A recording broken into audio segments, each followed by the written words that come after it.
ज्या मुलांनी लग्नाचा आमिष दाखवून तिचे व्हिडिओ काढलेत, त्या मुलीच्या आई वडिलांनी आपले त्या मुलीचे व्हिडिओ पाहिले, त्या मुलीच्या आई वडिलांची अशी मानसिकता झाली की मुलीच्या अगोदर आम्हीच आत्महत्या केली पाहिजे। अध्यक्ष महोदय, आम्ही आई वडिलांना सांगितलं आत्महत्या करू नका, तुमच्या मागे सरकार आहे, तुमच्या मागे देवाभाऊचं सरकार आहे। अध्यक्ष महोदय, मागच्या 2 वर्षामध्ये या महाराष्ट्रातला 37 ते 38 हजार मुली गायब आहेत। अध्यक्ष महोदय, ज्या व्हिडिओ आम्ही पाहतोय त्या व्हिडिओ आमच्याकडे येऊन पहा आणि ती जी मुलगी आहे ती आपल्या घरातली मुलगी असं समजून पहा। अध्यक्ष महोदय, काही घटना या समाजामध्ये अशा म्हणजे त्याचा उच्चार जरी केला तरी अध्यक्ष महोदय अंगावर शहारे येतात। अध्यक्ष महोदय, आम्ही काही ठिकाणी जातो ज्या ठिकाणी माझ्या अज्ञान ज्या काही माझ्या भगिनी आहेत, माझ्या मुली आहेत, माझ्या हिंदू धर्मातल्या वेगवेगळ्या म्हणजे 18 पगड जातीतल्या 12 बलुतेदारमधल्या माझ्या त्या मुली असतील। अध्यक्ष महोदय, त्यांना लग्नाचं आमिष दाखवून त्या ठिकाणी फसवलं जातं। अध्यक्ष महोदय, याच्यामध्ये कडक अशी कारवाई त्या ठिकाणी झाली पाहिजे। अध्यक्ष महोदय, मी मध्यंतरीच्या काळामध्ये अनेक ठिकाणी मी आता अनेक लोकांनी ट्रोलरच्या संदर्भामध्ये या ठिकाणी उच्चार केला, मला त्याच्यामध्ये जायचं नाही। ट्रोलरकडे मी बिलकुल लक्ष देत नाही। जे प्रसंग आम्ही पाहिलेत त्या व्हिडिओमध्ये ज्या मुलांनी लग्नाचा आमिष दाखवून तिचे व्हिडिओ काढलेत, त्या मुलीच्या आई वडिलांनी आपले त्या मुलीचे व्हिडिओ पाहिले, त्या मुलीच्या आई वडिलांची अशी मानसिकता झाली की मुलीच्या अगोदर आम्हीच आत्महत्या केली पाहिजे।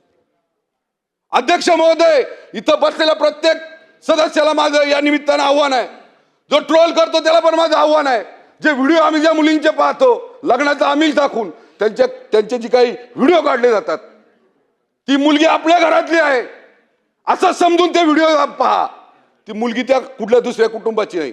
अध्यक्ष महोदय, आम्ही आई वडिलांना सांगितलं आत्महत्या करू नका, तुमच्या मागे सरकार आहे, तुमच्या मागे देवाभाऊचं सरकार आहे।